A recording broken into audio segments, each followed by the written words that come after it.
Assalamualaikum warahmatullahi wabarakatuh.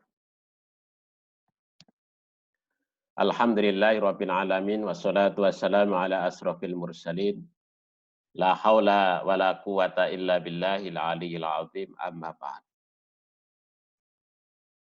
Saudara-saudara yang dirahmati oleh Allah Subhanahu wa taala, kita berjumpa lagi dalam kajian ilmu usul fikih. Kita masih tetap mengkaji satu karya penting dalam bidang usul fikih, yaitu Al-Usul min Ilmil Usul, karyanya Syekh Utsaimin.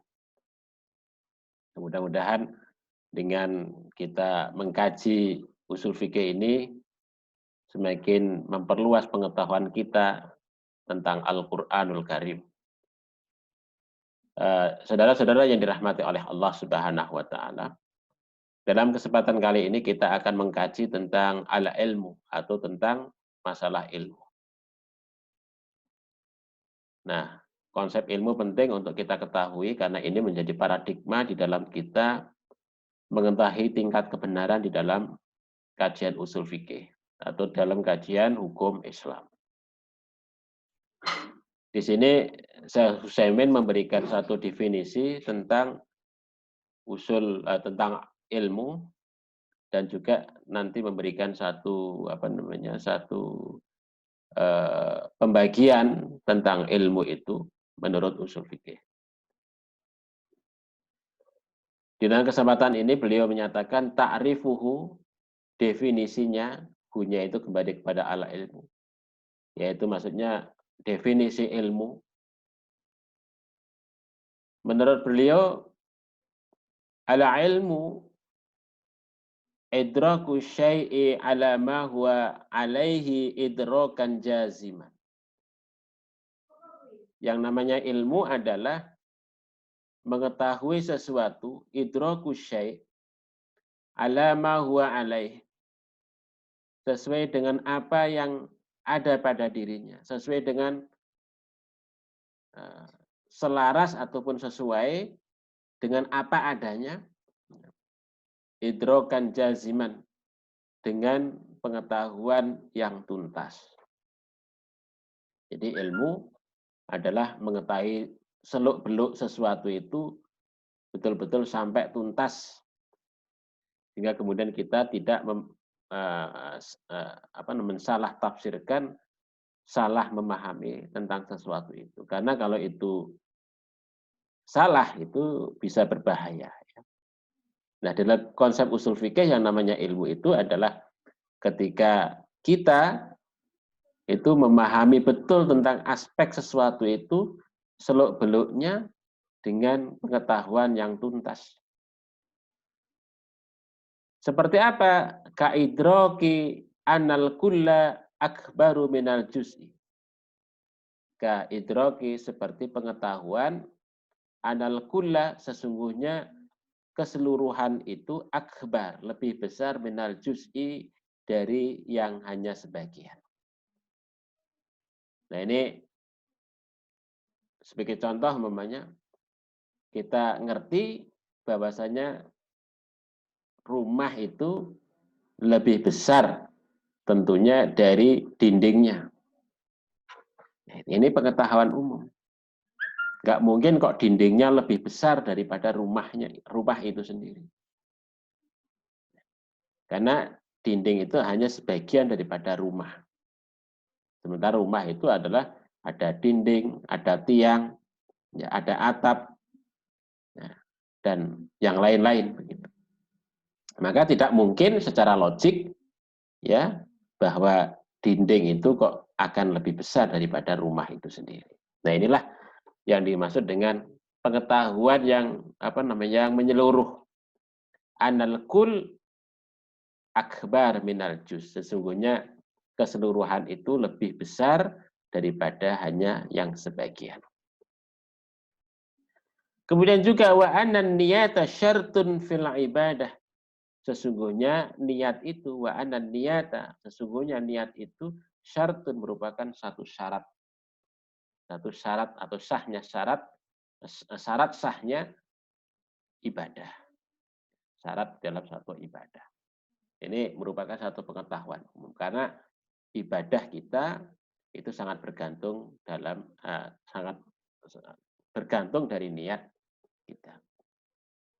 Innamal a'malu binniyat. Sesungguhnya niat itulah yang kemudian menjadi kunci dari segala perbuatan yang kita lakukan, termasuk di dalamnya adalah al-ibadah.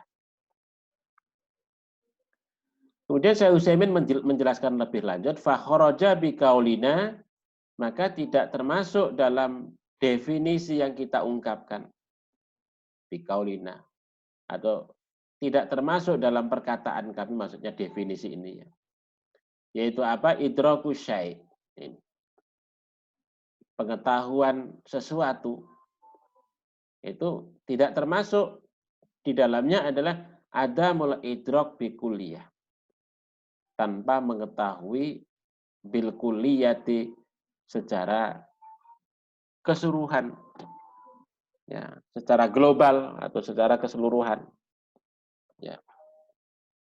Jadi adamul idrak bil kulliyah, tanpa adanya satu pengetahuan secara keseluruhan. Wa yusammal al-jahlal basit. Maka hal itu dinamakan sebagai al-jahlal basit, yaitu bodoh yang biasa, ya. Kebodohan umum, kebodohan yang biasa. Artinya kebodohan yang pada umumnya terjadi pada masyarakat awam. Itu kalau nggak ngerti kan ya buatan kertas, tidak tahu. Mithlu ayus ala, sebagaimana contohnya ayus ala ketika dia ditanya mata kanat ghazwatu badrin, kapan terjadinya perang Badar itu? Fayaqulu, dia akan menjawab, la adri, saya tidak tahu. Nah, jawaban la adri itulah yang menunjukkan bahwa dia adamul idrak bil kulliyah. Dia tidak mengetahui ya tentang perang Badar itu bil kulliyah secara keseluruhan. Ya. Jadi ketika ditanya kapan itu terjadi, dia nggak ngerti. Ya, ini. Nah, ini yang disebut dengan al-jahlul basit. Jadi kebodohan yang biasa, ya. Kebodohan yang pada umumnya terjadi di kalangan masyarakat awam. Kemudian selanjutnya Syekh Utsaimin menyatakan wa kharaja bi qaulina, dan tidak termasuk dalam definisi kami yang kami ungkapkan ala ma huwa alai, apa adanya, ala ma huwa alai, apa yang ada padanya atau sesuai dengan apa yang ada padanya. Apa itu? Idrakuhu ala wajhin, yaitu pengetahuan dia ala wajhin berdasarkan perspektif yukhalifu ma huwa alaih, yaitu yukhalif bertentangan, berlawanan ma huwa alaih, terhadap apa yang sesungguhnya ada pada sesuatu itu. Artinya pengetahuan yang ia miliki itu justru bertentangan dengan realitas yang ada. Nah, ketika itu terjadi, maka itu bukan masuk dalam kategori ilmu, ya. Karena apa? Karena yang ia miliki, pengetahuan yang ia miliki itu tidak berdasarkan realitas yang terjadi. Mungkin sekedar asumsi saja. Ya. Sekedar asumsi. Maka kalau hal ini terjadi, maka wa yusammal al-jahla al-murakkabah. Maka yang demikian itu al-idrakuhu ala wajhin yukhalifu ma huwa alaihi, itu dinamakan al-jahlal murakkab. Disebut dengan kebodohan kuadrat. Kebodohan yang berlipat. Jadi kebodohan yang berlipat. Jadi kebodohan yang bertingkat. Karena apa? Karena menurut asumsi dia mengetahui sesuatu, tetapi ternyata pengetahuan yang ia miliki itu bertentangan dengan kenyataan yang ada. Nah, kalau ini terjadi kan bisa membahayakan. Karena apa? Karena dia menginformasikan sesuatu yang bukan sesungguhnya terjadi. Nah, itu bisa jadi boleh juga disebut sebagai hoax, ya, atau sekedar asumsi saja, ya, bukan dibangun atas dasar kenyataan yang ada. Sebagai contoh, umpamanya, misru ayus ala, sebagai contoh dia ditanya, mata kanat ghazwatu badrin. Kapan mata kanat terjadinya ghazwatu badrin, perang Badar itu? Fayaqulu, dia menjawab, bisanati tsalisah minal hijrah. Pada tahun ketiga hijrah. Jawaban dia itu begitu. Maka ketika dia menjawab pada tahun ketiga hijrah, jelas salah, keliru. Asumsi yang ia miliki jelas bertentangan dengan realitas ataupun kenyataan yang ada atau sejarah yang ada. Karena apa? Karena yang namanya perang Badar itu adalah pada tahun kedua hijrah. Oleh sebab itulah maka ini disebut dengan al-jahlul murakkab, tidak tahu tapi menjawab seolah-olah tahu. Oleh sebab itu kita sebagai seorang Muslim maka harus terus mengasah pengetahuan kita sehingga kemudian pengetahuan kita itu bukan sekedar asumsi, tetapi pengetahuan kita itu betul-betul didasarkan pada satu konsep pengetahuan yang ada dan juga berdasarkan satu realitas yang ada. Kalau pengetahuan kita itu hanya sekedar asumsi yang ada, ya, tanpa didasarkan pada satu teori, tanpa didasarkan satu realitas sejarah dan seterusnya itu, maka itu bisa membahayakan. Karena apa? Karena kalau kita menyampaikan itu kepada orang lain, kemudian orang lain juga mengadopsi dari kita yang keliru dan salah itu, maka kesalahan itu akan berentet dan secara terus-menerus akan menjadi menular ke mana-mana, sehingga kemudian bisa membahayakan. Kekeliruan yang sangat membahayakan. Nah, bisa dikatakan sebagai dzallun, sesat, wa mudillun, dan menyesatkan. Ya. Maka disebut dengan al-jahlul murakkab, kebodohan yang bertingkat ataupun kebodohan kuadrat itu. Karena kebodohan tidak sekedar karena tidak memiliki pengetahuan itu, tapi kebodohan karena seolah-olah dia memiliki pengetahuan tentang itu.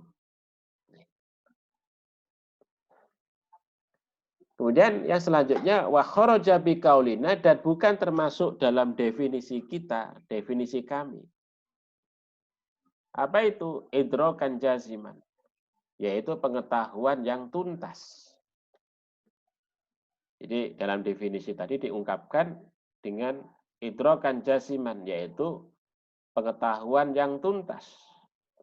Maka segala sesuatu yang tercakup idroku syai'i idrokan ghairu jazim, mengetahui sesuatu dengan pengetahuan yang tidak tuntas, maka tidak masuk dalam kategori yang disebut dengan ilmu.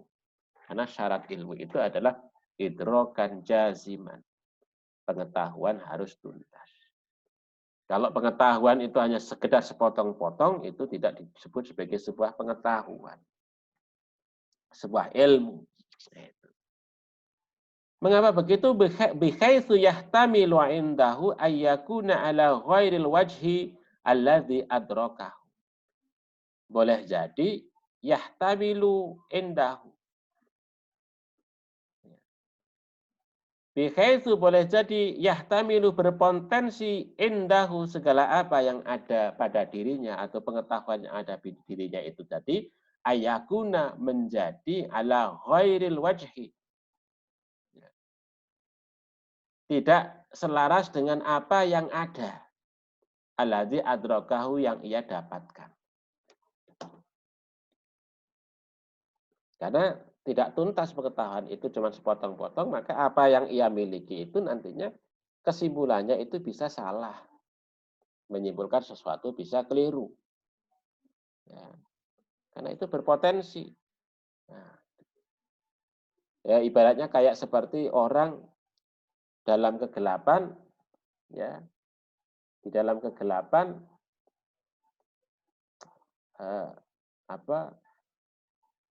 memprediksi tentang seekor gajah dalam kegelapan, buta pula begitu, dia mengira-ngira. Kebetulan dia memegang belalainya.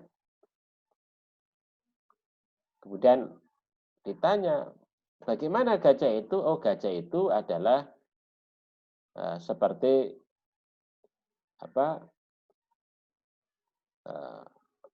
satu ini, satu tiang, umpamanya begitu. Mungkin orang yang lain ketika dia memegang ini, memegang telinga gajah, maka dia akan mengatakan, oh, gajah itu seperti seperti wadah yang besar. Artinya karena pengetahuan yang ia dapatkan itu hanya sebagian-sebagian, sepotong-sepotong, itulah yang kemudian maka ketika menangkap sesuatu itu tidak bisa secara keseluruhan, maka itu akan menjadi kekeliruan. Nah, oleh sebab itulah pengetahuan yang hanya kecil, simple, atau hanya sebagian itu, maka tidak disebut sebagai ilmu. Karena syaratnya ilmu itu adalah idrokan jaziman, yaitu mengetahui secara tuntas. Artinya sesuatu itu memang betul-betul kita mendalam betul terhadap ilmu yang bersangkutan. Fala yusamma dzalika ilman, oleh sebab itu yang namanya idraku syai' idrokan ghairu jazim itu pengetahuan sesuatu dengan pengetahuan yang tidak tuntas itu, maka tidak dinamakan sebagai ilmu. Ini menurut Syekh Utsaimin begitu. Tsumma in tarajjaha indahu ahadul ihtimalain, kemudian sekiranya kok kemudian memberikan satu pilihan yang lebih kuat indahu baginya ahadul ihtimalain, salah satu dari dua kemungkinan itu. Nah, sekiranya kok ini dari dua pilihan yang ada pada dirinya itu memberikan satu kepastian, satu kekuatan yang lebih kuat, mana yang lebih kuat bagi dirinya itu tadi, maka di sini disebut farrojihu, maka pengetahuan yang paling kuat ya, dari dua kemungkinan itu ya. Nah, maka pengetahuan yang lebih kuat dinamakan sebagai dzannun, yaitu dugaan yang paling kuat. Dugaan yang paling kuat. Dzannun. Wal marjuhu, sementara pengetahuan yang sifatnya sangat lemah, marjuh, maka dinamakan sebagai wahmun, waham. Jadi yang satunya kuat itu disebut dengan dzon, dan pengetahuan yang paling lemah disebut dengan waham. Kemudian yang terakhir wa intasa wal amron, sementara kalau dua pengetahuan itu kok tarafnya itu sama, derajatnya sama, maka fahuwa syakun, maka dinamakan dengan syak, ragu-ragu. Jadi kalau dua hal pengetahuan yang ada di dalam diri kita itu ya, kok sama derajatnya, tidak memberikan kepastian mana yang kita pilih begitu, maka itulah yang kemudian disebut dengan syak ataupun keragu-raguan.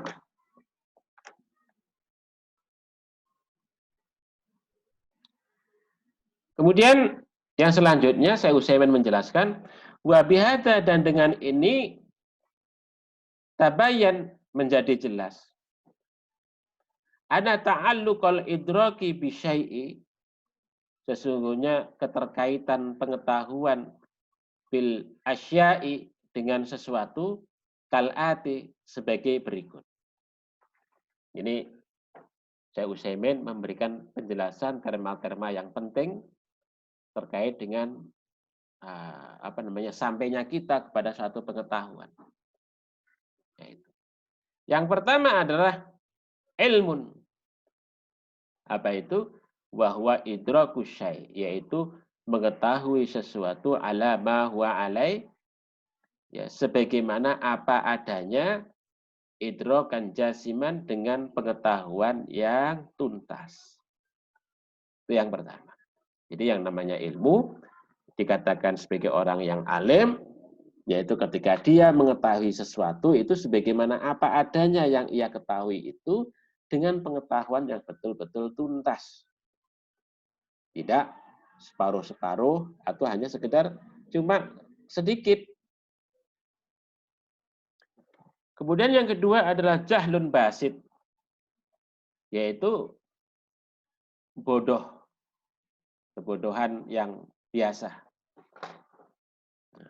Kebodohan yang biasa, apa itu? Wahwa adamul idraki bil kuliyati, yaitu adamul idrak, tanpa mendapatkan pengetahuan itu bil kuliyati, secara keseluruhan.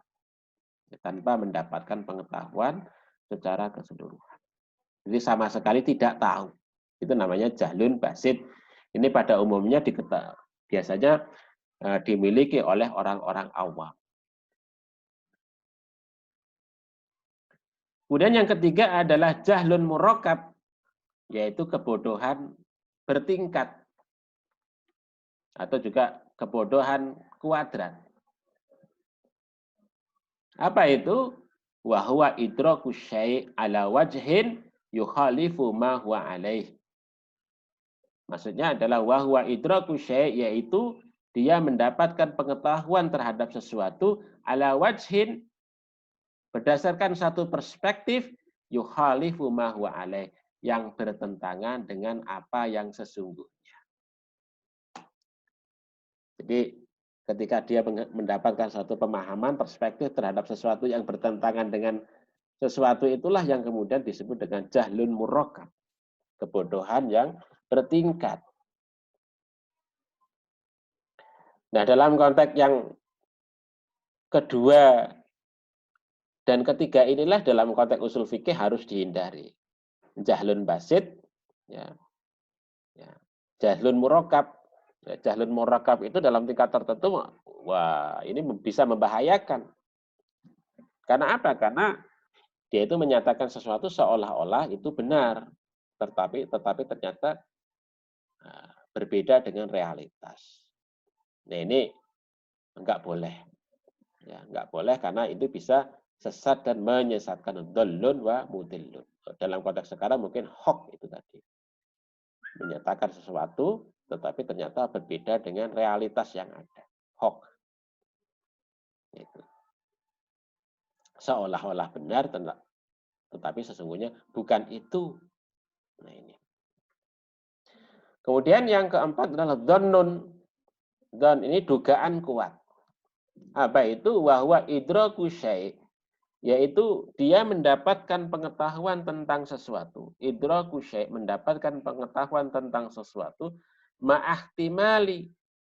Ya, hanya saja ada kemungkinan dhaddin marjuhin, bertentangan dengan pengetahuan yang sangat lemah. Ya, mendapatkan satu pengetahuan tentang sesuatu, tetapi ada satu potensi yang bertentangan dengan pengetahuan yang lemah. Nah, di dalam konteks usul fikih, dzon itu masih digunakan. Nah, jadi dzon itu digunakan karena apa? Tingkatan dzon itu karena dugaan yang kuat itu tadi, kebenarannya ya bisa disebut sebagai sebuah kebenaran walaupun dalam konteks apa namanya hanya dugaan yang bersifat bersifat kuat. Kalau ilmu kan yakin betul, sangat-sangat yakin. Tapi kalau dzon itu ya yakin, tetapi tidak sampai sangat yakin. Kenapa? Karena sebagian besar ya kita sudah mengetahui sebagian besarnya. Nah itu. Artinya kalau sebagian besarnya itu ketika kita menggambarkan sesuatu berarti sudah bisa apa namanya mencapai walaupun tidak sempurna tapi sudah menggambarkan sesuatu itu. Ini yang disebut dengan dzon. Kemudian yang kelima adalah waham, yaitu wahwa idraku syai', yaitu mendapatkan pengetahuan tentang sesuatu ma'ahtimali dhaddin rajihin, yaitu mendapatkan suatu pengetahuan tetapi ada potensi untuk bertentangan dengan pengetahuan yang lebih kuat. Jadi ini pengetahuan yang sangat lemah, wahmun. Maka di dalam konteks usul fikih ataupun fikih, wahmun itu harus ditinggalkan. Wahmun. Jadi kalau ada pengetahuan yang sifatnya wahm, maka kenapa? Karena tidak memberikan kepastian. Sangat lemah sekali pijakannya. Dasarnya sangat lemah sekali. Maka disinilah maka ditinggalkan. Kemudian yang keenam, syak, ragu-ragu. Apa itu? Wahwa idraku syai', yaitu mendapatkan pengetahuan tentang sesuatu ma'ahtimali dhaddin musyawwih. Ya. Tetapi ada potensi untuk bertentangan, untuk apa namanya? Pertentangan yang selevel, memiliki pertentangan yang selevel. Ya. Kalau pertentangan yang selevel inilah yang kemudian menyulitkan bagi kita untuk menentukan mana yang kita pilih, A atau B. Dan inilah yang disebut dengan syak. Nah, di dalam konteks usul fikih, pengetahuan yang sifatnya syak ini juga kita sebagai seorang apa namanya alim atau seorang ulama itu diperintahkan untuk tawakuf, untuk berhenti. Ya, untuk berhenti. Nah, tawakuf, untuk berhenti, untuk tidak meneruskan atau untuk tidak mengamalkan salah satu di antara dua hal yang saling berbeda itu tadi. Sampai ditemukan satu pengetahuan baru yang memperkuat salah satunya itu.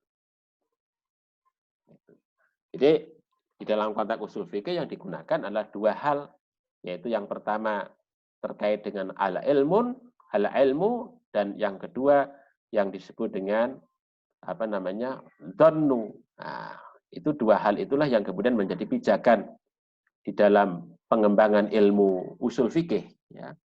Sementara jahlul basit, jahlul murakkab, ya, kemudian juga wahmun dan syak itu semuanya harus ditinggalkan. Bahkan bagi kita, ya, itu tidak boleh kok kemudian sampai memiliki jahlul murakkab begitu. Sikap diri sebagai jahlul murakkab. Nah, itu jelas haram itu karena apa? Karena bisa menyesatkan banyak orang kalau jahlul murakkab itu digunakan. Jadi ada dua ilmu saja yang menjadi pijakan, yaitu ilmu artinya pengetahuan itu sampai taraf yakin.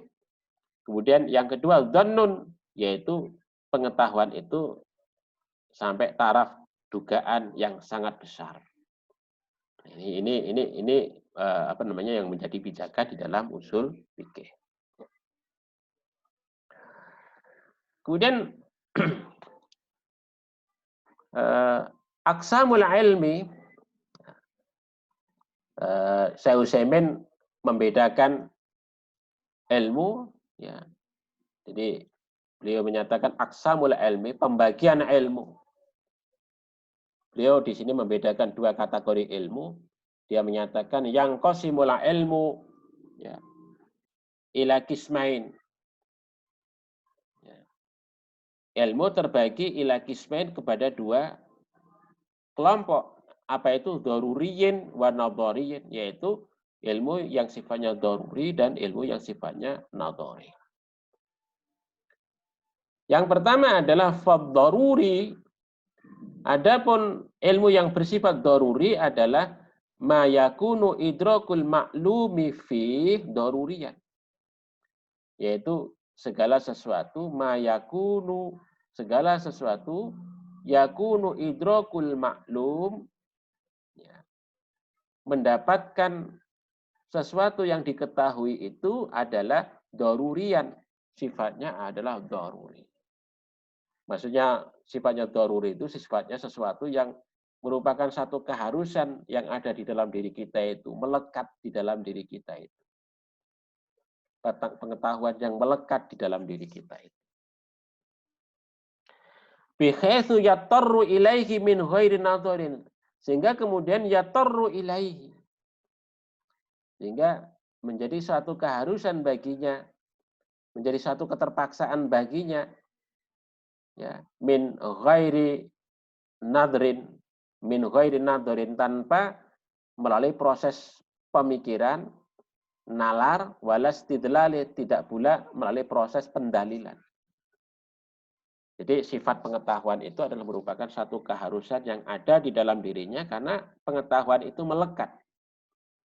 Sehingga kemudian pengetahuan itu tidak perlu lagi proses penalaran, tidak perlu lagi adanya proses pendalilan lebih lanjut.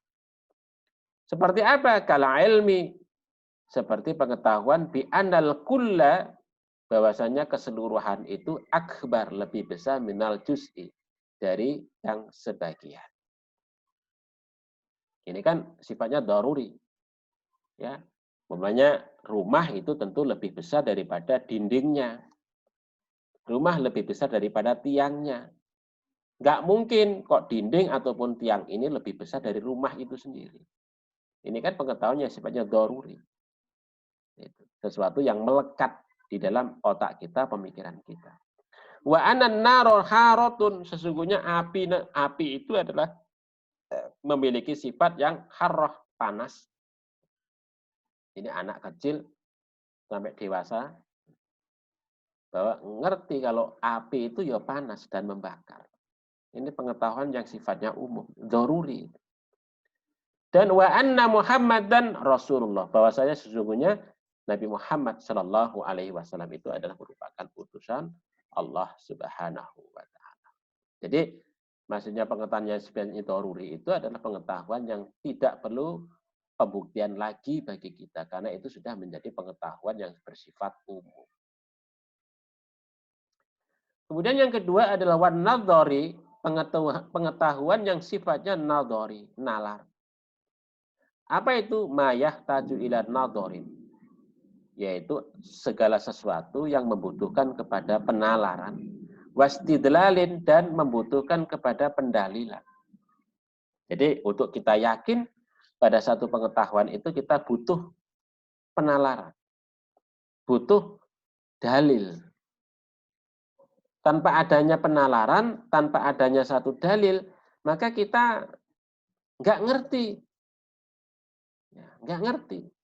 Maka disinilah proses untuk mengetahui tentang sesuatu lah butuh adanya satu penalaran, butuh adanya satu dalil. Seperti apa?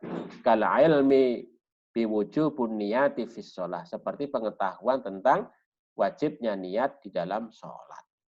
Itu kan untuk memahami tentang niat, apakah niat itu merupakan sebuah kewajiban di dalam ibadah, itu kan merupakan satu membutuhkan satu penalaran yang dalam, membutuhkan satu dalil-dalil yang jelas di dalam Al-Quran dan Sunnah. Sehingga kemudian menjadi yakin, oh niat itu merupakan pijakan dasar. Sebagai contoh, namanya dalilnya di dalam salah satu hadis, innamal a'malu binniyat, sesungguhnya setiap amal perbuatan itu sangat bergantung kepada niat. Artinya niat itu menjadi landasan utama dari setiap amal yang kita lakukan, termasuk adalah dalam konteks ibadah, termasuk juga di dalam konteks sholat yang kita jalankan. Nah, itulah yang kemudian menjadi landasan kita. Ini perlu adanya satu penalaran, perlu adanya satu dalil, sehingga kemudian kita menjadi yakin terhadap ilmu itu. Nah, inilah saudara-saudara yang dirahmati oleh Allah Subhanahu wa taala. Mudah-mudahan pemahaman kita terhadap paradigma keilmuan dalam konsep usul fikih itu semakin menjadi lebih terang begitu, sehingga ketika kita mencoba untuk menemukan kebenaran-kebenaran yang ada di dalam Al-Quran ataupun As-Sunnah itu juga semakin terang dan tidak mengalami kebingungan. Ya, mudah-mudahan ini akan menjadi motivasi kita, penyemangat kita untuk terus belajar dan mempelajari Al-Quran. Ada kekhilafan, kekurangan, mohon maaf. Billahi taufiq wal hidayah. Assalamualaikum warahmatullahi wabarakatuh.